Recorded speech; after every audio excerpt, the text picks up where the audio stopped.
Let me return to this issue of religious freedom and the disgraceful treatment of former Essendon CEO Andrew Thorburn. He was there for 24 hours.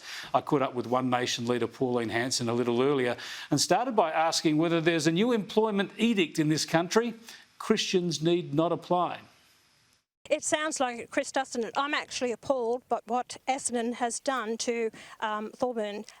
It's absolutely ridiculous. You know, they say they want to be diverse, they want to actually include everyone. Well, where's Christianity and their inclusion in this at all? And they haven't. The man didn't say it, it was his church. It was the preacher that said it 9 years ago, and yet they've sacked him out of his job, and I think, understand, 30 hours later because of what was said in the church.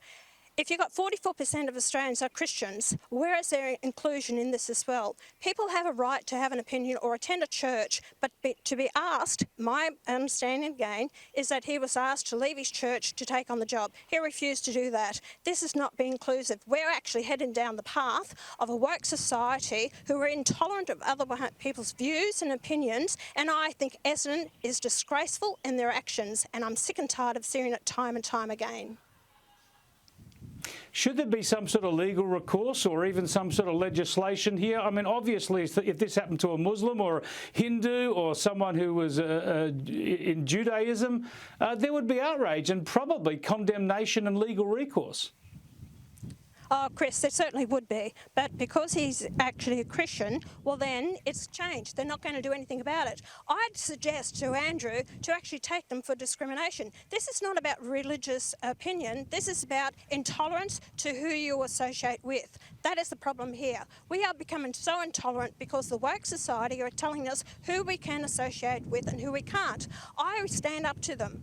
A lot of Australians can't, they don't want to be put under this pressure. So who's the pressure going to come on? So any Christian who might apply for a job in Woolies or Coles or some other place and say, oh, sorry, you can't start here because we don't believe in your beliefs of your Christianity. We are treated totally different in this country because of who you are, what your colour of your skin is, what association you're with, what religion you are, and it's again suppression of white people and Christianity, and I keep seeing it happening more and more, and I tell people, don't be so precious. Grow a backbone, because I'd encourage Andrew to take them for discrimination. Yeah, it is such a double standard. I want to look now, though, at a group that Australia looks like being very tolerant towards. That is the ISIS brides from Syria and the 42 children that they've got with them. Now, most Australians will have a lot of sympathy for those children especially, but there are a lot of concerns about who's coming back, what their private beliefs and affiliations have been in the past, and what sort of a security risk they might pose to this country. And every Australian has the right to ask that question, as I do. I don't trust their beliefs. You know, it told me when they left the country, they went over there, they supported their husbands in this fight. They say they will do anything to come back here to Australia. What I understand is some of them are actually permanent residents. They're not citizens of Australia. Therefore, we don't have to take them back in. They are a citizen of another country and should go there to that country.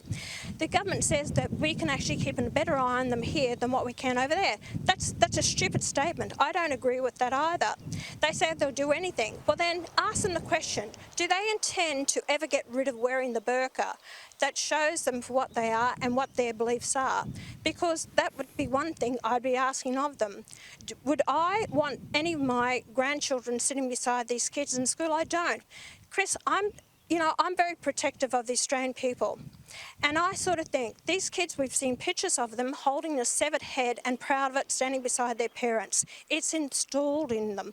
We have kids of young as 10, 12, 13, 14 signing up to be martyrs for this ISIS and what they stand for. They hate Western civilisation. So I'm concerned from every Australian. Will we be able to keep control of them? Will we know their movements? They say they're going to have ankle bracelets on them. What cost it to the Australian people? The ongoing cost, they will not be employable unless they get rid of the burqas. Big issues here. We need to hear a lot more detail from the government about this because of all those issues you raised. But on the broader issue of immigration, we've got a skills shortage in this country. We've got very low levels of unemployment. It seems pretty clear that Labor are about to announce significant increases to our immigration program, probably in the budget later this month. Do you think that there's any way to avoid this? Obviously, you're very cautious about immigration, but we need more immigrants now, don't we, especially to fill our skills shortages? Well, you go and tell the Australian people that, who are, in parking lots on our highways, who actually have to wait a couple of months to go and see a doctor, who cannot stay in a hospital bed or get a hospital bed for that elective surgery that they need. You tell Australians their way of life, their standard of living, how that has dropped. Our nursing homes, our schools, our, everything that we do in this country, rental accommodation. You're going to have, 1 million people coming in this country over the next 5 years, and it could increase more than that.